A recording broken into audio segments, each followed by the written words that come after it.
इसी प्रकार अन्य प्रसंगों को श्रवण करने के लिए महाराज श्री के एकमात्र अधिकृत ऑफिशियल यूट्यूब चैनल को सब्सक्राइब करके बेल आइकन को अवश्य दबा दें।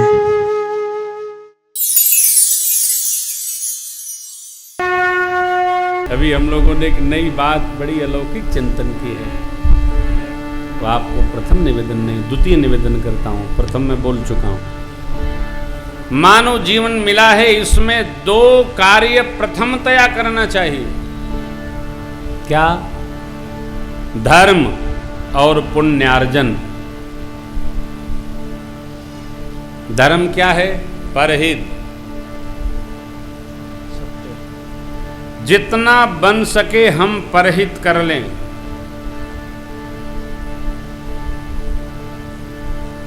जितना हो सके हम पुण्य एकत्र कर लें। ये दो ही इस शरीर के यहां से छूट जाने के बाद दूसरे जन्म को हम जब प्राप्त होंगे तो ये दो ही सामग्री ऐसी है जो हमारे साथ रहने वाली है। अब तीसरा क्या बचा? भाई जी अब नहीं थे, ये झांसी में चिंतन आया मेरे को। थे दूसरा बचा भोग। इस शरीर को जितना सुखी रखना है रख लो भाई। संग्रह के फेरा में न पड़ो। हमारे आपके द्वारा संग्रह की गई संपदा, प्रॉपर्टी, धन, जायदाद का भोग आपके उत्तराधिकारी नहीं कर पाएंगे। यदि उनमें आप जैसी तपस्या और लगन होगी तो उनको संपत्ति अपने आप भोगने का अधिकार प्रदान करेगी। यदि आप जैसी तपस्या नहीं है तो उसका भोग कोई और भोगेगा। So never think about collection, no, love. हमारी डॉक्टर संजय सिंह की यही मैत्री बराबर है। जितना बन सके भगवान का कार्य है, ऐश्वर्य में बढ़ाते जाओ, समाज के लिए करते जाओ, ये हमारा धर्म है। और जो रोगी यहां से ठीक होकर जाते हैं, उनकी आत्मा की आवाज, उनके स्वजनों परिजनों का जो प्रेम आशीर्वाद मिलता है, वो हमारा पुण्य है। दो कार्य हमारा सद रहा है प्यारे, इससे जो बचे उसको थोड़ा बाल बच्चों के साथ भोग लो। थोड़ा इधर देखो, थोड़ा उधर देखो, थोड़ा इनकी करो, थोड़ा उनकी करो। और यदि आप नहीं कर पाएंगे तो हाथ में कुछ नहीं लगेगा, गाते रह जाएंगे। केवल जगत के लिए ना। यावच्चेन्द्रिय शक्तिर प्रतिहता यावत् क्षयो नायुष आत्मश्रेयसि तावदेव विदुषा कार्यो प्रयत्नो महान। जब तक इंद्रियों में शक्ति है, बुढ़ापा दूर है, तब तक जो करना है कर ले भाई। धर्म कर ले, पुण्य कर ले, संसार का सुख दर्शन कर ले, नहीं तो प्रोदुक्ते भवने चतुप खननम प्रत्युद्यमः की दिशा। भर्तृहरि महाराज कहते हैं बुढ़ापा आ गई, दिखाई नहीं पड़ेगा।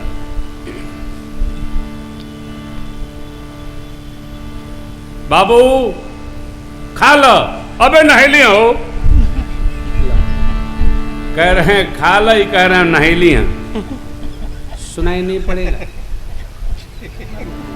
हाथ हिलेगा, दो आदमी मिलकर कप पकड़वा के मुंह में ले जाएंगे। जब तक इंद्रियों में शक्ति है साहब, इसमें कब तक शक्ति है? तभी तक स्वाहा कर लीजिए, तभी तक कीर्तन गा लीजिए। ये कोई हल्की बात नहीं है। इंद्रियों में शक्ति है तभी तक हम धर्म कर सकते हैं, तभी तक हम पुण्य अर्जन कर सकते हैं। इंद्रिया तो वृद्धावस्था को प्राप्त ही है,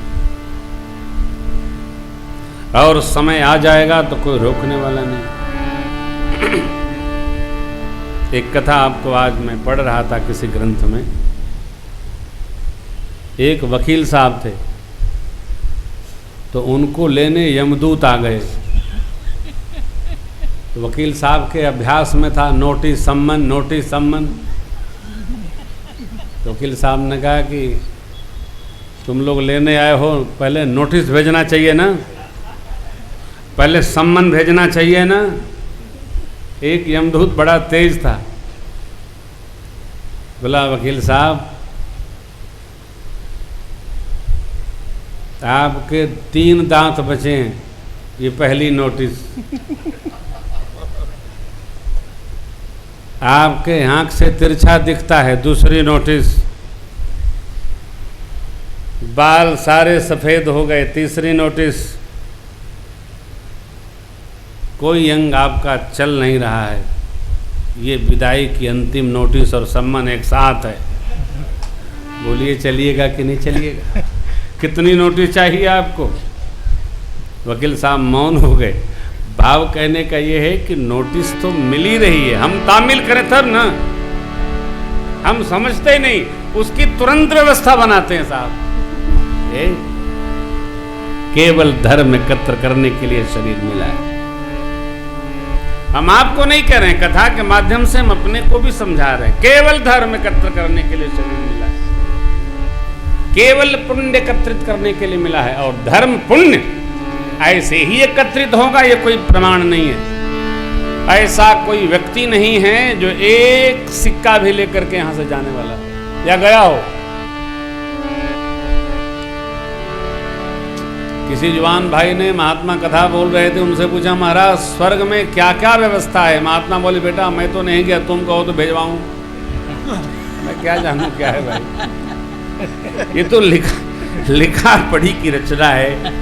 लेकिन मैं आपको निवेदन करूं, स्वर्ग से सुंदर ये मर्त्यलोक में सत्संग का व्यवहार है, धर्म का व्यवहार है, पुण्य का व्यवहार है। और जिस दिन हमको ये सत्य समझ में आ जाएगा, हमसे बड़ा भाग्यशाली, हमसे बड़ा सौभाग्यशाली। धर्म चित्त को शांत कर देता है। भगवान कब कब आते हैं? जब जब होई धर्म के हानि। पृथ्वी माँ गौरव कब बनाई? अतिशय देखी धर्म के ग्लानि, परम सभीत धरा अकुलानी। भगवान राम धर्म से तु पालक तुम दाता, धर्म से तु करुणा यतन। राम जी के निकट हो, निकट हो। और कभी नहीं, मेरे परमात्मा वन में भी हैं, धर्म का त्याग नहीं करते, धर्म का वर्ण करते। धर्म का किसी भी अवस्था में त्याग नहीं किया जाए। पुण्य किसी भी अवस्था में किया जा सकता है। संसार में हमको यही 2 वस्तु एकत्र करना है प्यारे, धर्म पुण्य और पुण्य। धन इकट्ठा करने लायक नहीं। क्यों? ये अक्षुण्ण नहीं रहेगा। मृत्युलोक में जिसकी जितनी धर्मशीलता की चर्चा है, जिसका जितना धर्म व्यवहार का गुणगान है, यहां से ऊपर जाने पर भी उसकी उतनी वहां चर्चा है, उसका उतना वंदन है, अभिनंदन है।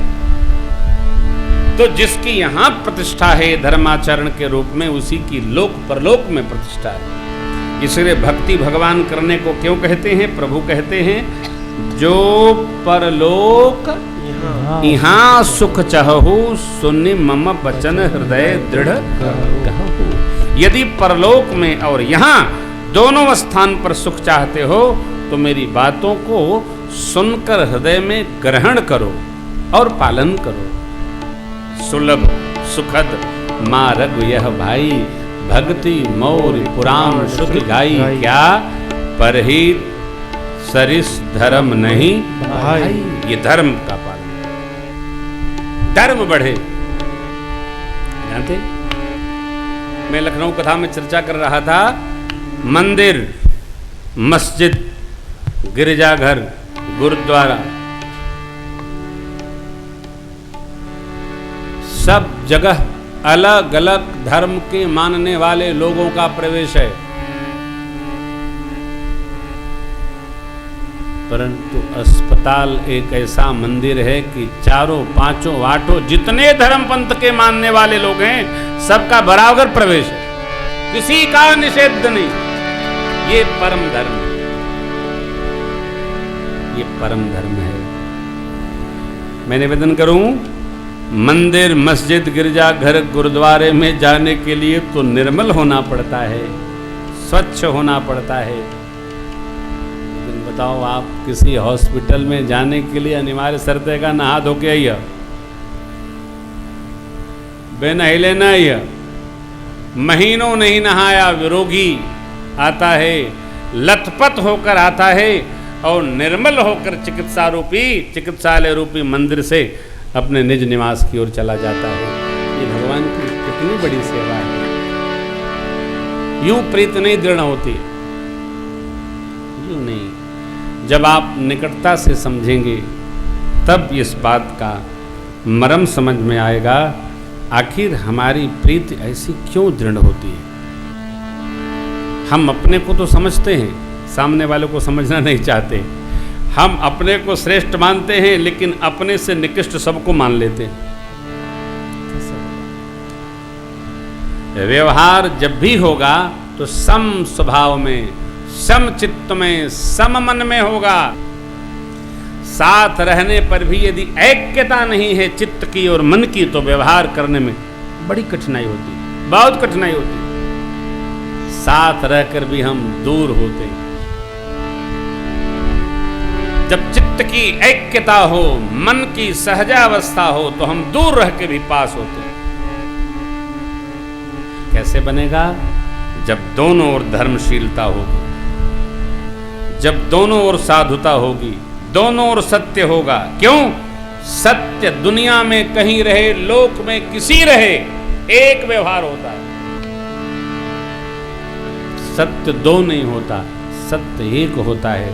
चाहे मर्त्यलोक में हो, नागलोक में हो या देवलोक में हो, सत्य सर्वकाल अपरिवर्तनीय है, कांस्टेंट है। मेरे राम जी सत्य हैं, इसलिए राम जी की कथा सत्य है। कहाँ त्रेता के राम, द्वापर बीता, कलयुग का 5000 कुछ वर्ष हुआ। पहला चरण है, फिर भी हम लोग राम जी को गा रहे हैं, राम जी के गुण का स्मरण कर रहे हैं, राम जी में ही हो जा रहे हैं। राम जी में लीन होने का हमारा संकल्प सिद्ध होता है। माँ ने पूछा, बाबा ने वैसे ही कहा, जैसा कहा वैसा माँ का अनुराग बढ़ा। कथा सुनाकर भगवान शिव ने यह भी पूछा, अब का कहूं सो कहो भवानी। माँ भवानी ने कहा, मैं कृत कृत्य भयूं अब तब प्रसाद विश्वेश, उपजी राम भगति दृढ़ बीते सकल कली। मैं कृतकृत्य हुई, अब मेरे जीवन में, चित्त में, मन में जो कलेश था, जो द्वंद्व था, जो प्रश्न था, सब समाप्त हो गया। भगवान की कथा सुनने मात्र से कलमश, कलेश सब विलीन हो जाते।